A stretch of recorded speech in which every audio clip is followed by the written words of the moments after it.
महादेव शिव के कई अवतार बताए गए हैं, जैसे रुद्र अवतार, अंश अवतार और पूर्ण अवतार। शिव पुराण में महादेव के 19 अंश अवतारों का वर्णन है और शिव पुराण की ही शतरुद्र संहिता में 11 रुद्र अवतार और 10 अवतार बताए गए हैं। इन अवतारों में ही एक महत्वपूर्ण अवतार है भैरव, जिन्हें हम काल भैरव के नाम से भी जानते हैं।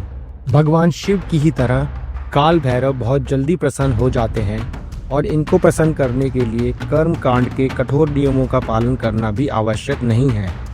ये केवल श्रद्धा भाव से ही प्रसन्न हो जाते हैं और प्रसन्न होने पर ये सर्व प्रदाता हैं। इस कलयुग में प्रत्येक व्यक्ति के लिए कठोर तपस्या, बड़े बड़े यज्ञ या सभी तीर्थों की यात्रा करना संभव नहीं है।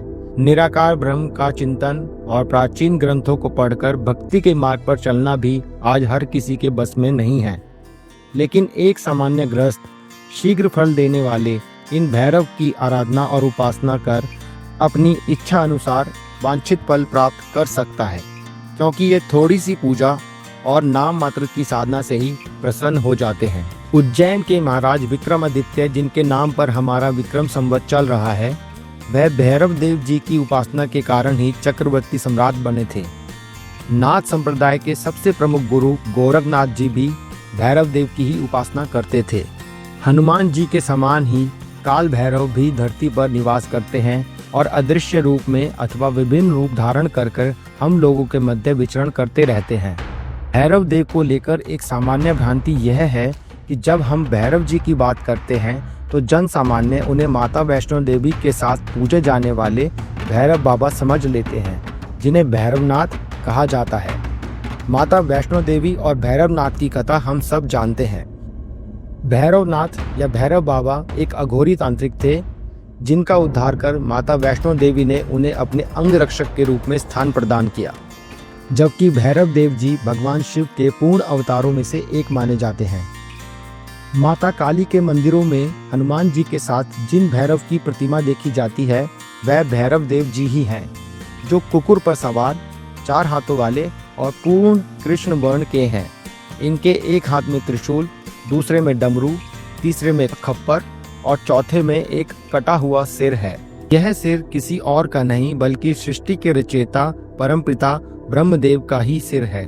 अधिकतर लोग ब्रह्मदेव के 4 सिरों के बारे में ही जानते हैं, परंतु आरंभ में ब्रह्मदेव के 5 सिर थे। भगवान शिव के भैरव अवतार की कथा ब्रह्मदेव से ही जुड़ी हुई है। स्कंद पुराण के अनुसार भगवान कार्तिकेय ने महर्षि अगस्त्य के अनुरोध पर भैरव के अवतरण की जो कथा सुनाई, वो इस प्रकार है। एक बार सुमेरु पर्वत पर अनेक देवी देवता धर्म चर्चा कर रहे थे। वहाँ 5 मुखों वाले ब्रह्मदेव और विष्णु के अंश रूप ऋतुदेव जी भी उपस्थित थे।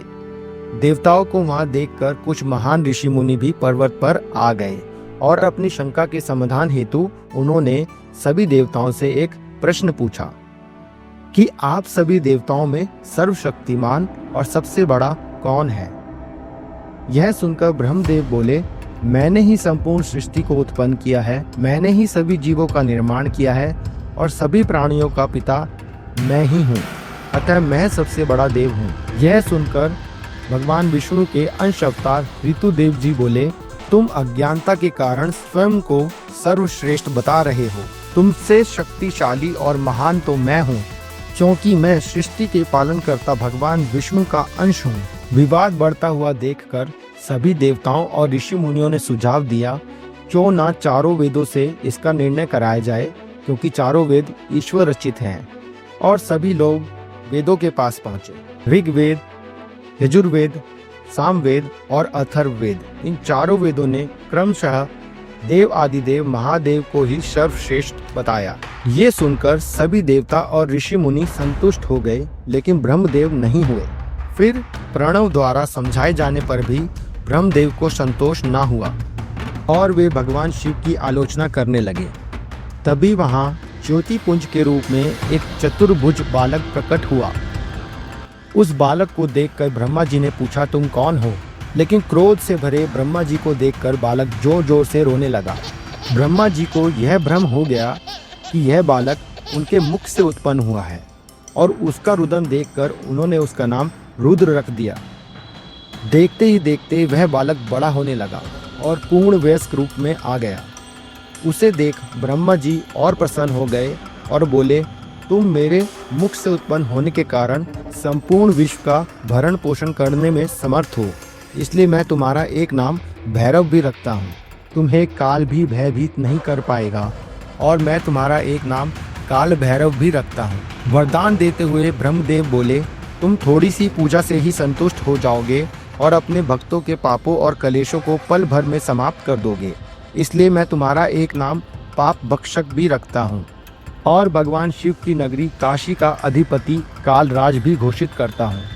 काशी के अधिपति भगवान शिव का पद भैरव को देने के कारण ब्रह्मदेव ने शिव जी का अपमान कर दिया और यह सुनते ही भैरव ने प्रचंड क्रोध के साथ अपने नाखून से ब्रह्मदेव का 5वां मुख काट दिया।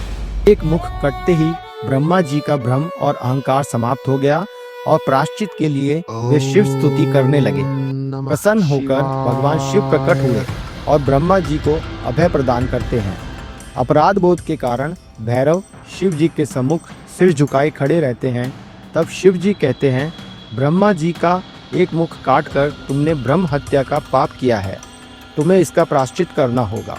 इसके लिए तुम इस कटे हुए सिर को अपने हाथ में लेकर तीनों लोकों का भ्रमण करो और जिस स्थान पर भी यह सिर स्वयं तुम्हारे हाथ से छूट जाएगा, उस स्थान पर ही तुम ब्रह्म हत्या के पाप से मुक्त हो जाओगे।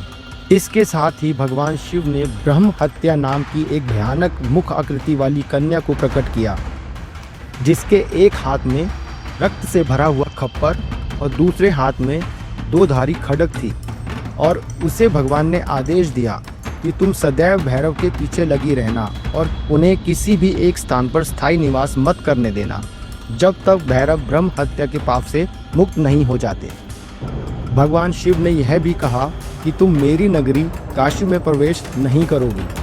आदेश पाकर भैरव तीनों लोकों में भ्रमण करने लगे। एक दिन संयोगवश जैसे ही भैरव काशी में प्रवेश करते हैं, ब्रह्म हत्या काशी की सीमा पर ही रुक जाती है। काशी में गंगा जी में स्नान करने के पश्चात तट के निकट एक स्थान पर ब्रह्मा जी का कटा हुआ सर भैरव जी के हाथ से छूट जाता है। वही स्थान आज भी कपाल मोचन के नाम से प्रसिद्ध है। ब्रह्म हत्या के पाप से मुक्त होने के बाद भगवान शिव ने ब्रह्मदेव के दिए हुए वरदान को पूर्ण करने के लिए भैरव देव को काशी का कोतवाल नियुक्त कर दिया। तब से काशी वासियों के पाप पुण्य का लेखा जोखा भैरव स्वयं रखते हैं और उनके कर्मों के अनुसार दंड एवं पुरस्कार प्रदान करते हैं। ऐसा भी कहा जाता है कि खुद यमराज भी बिना इनकी आज्ञा के काशी वासियों के प्राण नहीं ले सकते। भैरव जी के 8 मुख्य रूप हैं, जिन्हें अष्ट भैरव कहा जाता है। अष्ट भैरव मंदिर काशी के विभिन्न हिस्सों में स्थित हैं। काल भैरव की पूजा रक्षा, न्याय और तंत्र साधना के लिए भी की जाती है। इनकी पूजा में सरसों का तेल, काले तिल और कुत्ते के लिए भोजन और शाम का समय विशेष महत्व रखता है। मान्यता है कि भूत प्रेत की बाधा, न्याय संबंधी समस्याओं और गुप्त शत्रुओं से रक्षा के लिए भी भैरव जी की उपासना अत्यंत प्रभावी है। काशी यानी वाराणसी में काल भैरव मंदिर बहुत प्रसिद्ध है। काशी विश्वनाथ मंदिर में दर्शन से पहले काल भैरव के दर्शन करना शुभ माना जाता है। ब्रह्मा जी के वरदान के कारण ही भैरव थोड़ी सी पूजा से प्रसन्न हो जाते हैं और अपने भक्तों की सभी मनोकामनाओं को पूर्ण कर देते हैं।